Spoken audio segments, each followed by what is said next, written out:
Hello, in this video, I'll give you a quick guide on how you can use Blackbox AI directly inside Visual Studio Code. So start by opening VS Code, then you will click the extensions icon on the left sidebar. It looks like four squares, and in the search bar, you will type Blackbox AI, then click install once you find the extension. After installation, you will restart VS Code and open any coding file.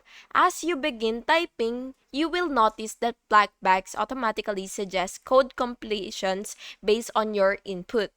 You can also highlight a piece of code and then right-click it and choose options like explain code or improve code. It depends on the version that you have.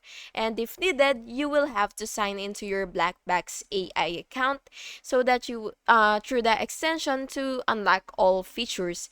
And depends on your internet connection or VS Code version, you might experience slight differences in how the suggestions will appear. And that's basically it.